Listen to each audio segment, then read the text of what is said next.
चाहे गो के रूप में देखो, चाहे धर्म के रूप में देखो, ये वही माँ है जो संतुलन साधती है। जब माँ का अपमान होता है तो सामाजिक संतुलन बिगड़ता है, जब माँ का अपमान होता है तो राष्ट्र का संतुलन बिगड़ता है, जब माँ का अपमान होता है तो मानवता खत्म हो जाती है, और जब माता को अपवित्र करने का कार्य किया जाता है तो उसे कलयुग कहा जाता है, कलयुग कहा जाता है। विचार करने वाली बात है कि पहले जब हम गुफा मानव कहलाते थे, आदि मानव कहलाते थे, तो हमारे शरीर पर वस्त्र नहीं होते थे, पर हमारी आंखों में वासना नहीं थी। परंतु आज संपूर्ण वस्त्र धारण करने के बाद में भी हमारी आंखें मात्र वस्त्रों के पीछे के अंगों को कल्पना करती हुई दिखाई देती है। अर्थात हम पहले विकसित थे या आज विकसित है, या आज हमारे को सोचने का समय आ गया है, ये सोचने का समय आ गया है। जो कलयुग से लेकर सतयुग से की स्थितियों को बताता है, क्या वास्तव में परमात्मा है? परमात्मा को हमने देखा है? परमात्मा के किस रूप को हमने देखा है?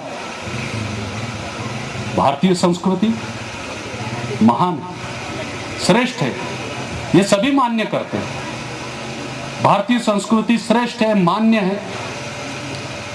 विश्व की सर्व संस्कृतियों से भारतीय संस्कृति को श्रेष्ठ इसलिए माना गया, उसका कारण क्या है? बाकी जो संस्कृतियां हैं वो सारी संस्कृतियां भौगोलिक परिस्थितियों के कारण, वहां की भौगोलिक परिस्थिति और संसाधनों के कारण निर्माण हुई है।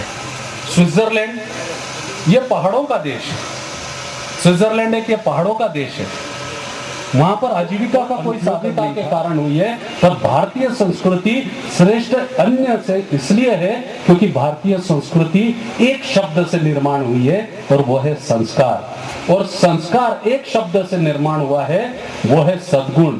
और सद्गुण जिस तत्व से निर्माण हुआ है वो ममता और वात्सल्य है, और वो ममता और वात्सल्य माँ के रूप में चाहे नर्मदा है, चाहे अपनी जननी है। इसलिए माँ नर्मदा हमारी परमात्मा है, हमारी आत्मा है, हमारा जीवन है, हमारा दर्शन है, हमारा दृष्टांत है। अगर दृष्टांत को आप देखेंगे तो वो गुण है, दर्शन एक गुण है, आत्मा एक गुण है, परमात्मा एक गुण है।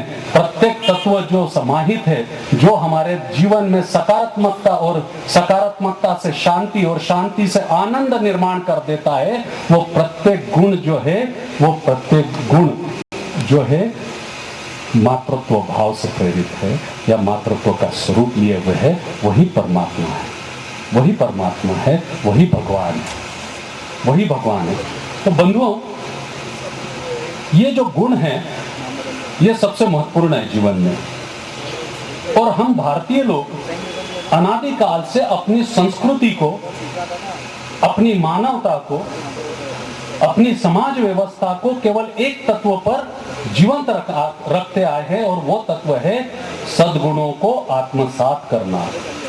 सद्गुणों को आत्मसात करना। श्री राम, श्री का अर्थ होता है सर्व संस्कारों से युक्त, रा का अर्थ होता है राष्ट्र, और माँ का अर्थ होता है मंगल करने वाला। सर्व संस्कारों से युक्त, मर्यादा में रहकर श्रेष्ठ पुरुषार्थ करते हुए अपनी पवित्रता का चरित्र मातृत्व और पितृत्व भाव के साथ में संकल्पित होकर जब आदर्शमयी व्यक्तित्व के रूप में आता है, तो वो राजा श्री राम, भगवान श्री राम कहलाने लग जाता है और भारतवर्ष का आराध्य बन जाता है।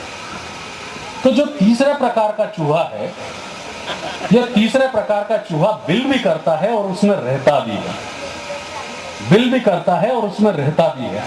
अर्थात जिसे ज्ञान है, जिसे विद्वत्ता है, जिसने शास्त्रों का अध्ययन किया है और उसके अनुरूप आचरण करता है कि समाज को किस तरीके से, समाज के प्रति क्या योगदान होना चाहिए, राष्ट्र के प्रति क्या योगदान होना चाहिए, मानवता के प्रति क्या योगदान होना चाहिए, ये समझने वाली शक्ति अर्थात जीवन जीने की कला, उस कला का महत्व और उस कला के माध्यम से दूसरों को उस महत्व समझाने की शक्ति जो है, वो तीसरे प्रकार का चूहा है। और जो चौथे प्रकार का चूहा है, समाज में असंतुलन की बात की है, हमें संतुलन कैसे साधना है और आज असंतुलन क्यों है। तो जो चौथे प्रकार का चूहा होता है, ये ना तो बिल करता है ना उसमें रहता है, ना तो उसे ज्ञान है, ना बुद्धि है, ना ही शास्त्रों का अध्ययन है, ना विद्वत्ता है, ना ही सद्गुणात्मक प्रक्रिया को आत्मसात करने का उसके पास में मानस है, ना तो बिल करना है और ना ही उसके ऊपर आचरण करना है। अब हो क्या रहा है, क्या पुराने घर को, एकाधे पुराने हवेली को खोल के देखो तो दरवाजा खोलने के बाद में आपको दो चूहे बड़े तेजी से भागते हुए दिखाई देंगे। आपको कारण समझ में नहीं आएगा क्यों भाग रहे हैं, और भागते भागते ये आपस में टकरा भी जाते हैं, बड़े तेजी से टकरा जाते हैं, और कभी कभी यही नहीं तो आपके पैरों के तले भी आ जाते हैं। तो बंधुओं, मेरा ये कहना है, ये जो चौथे प्रकार का चूहा है और ये पहले प्रकार का चूहा है, ये जो समाज में जो भागदौड़ कर रहे हैं, और जो तीसरे प्रकार का चूहा शांत बैठा हुआ है और दूसरे प्रकार का चूहा तीसरे चूहे के आचरण की राह देख रहा है, उसके कारण समाज में असंतुलन निर्माण हुआ है।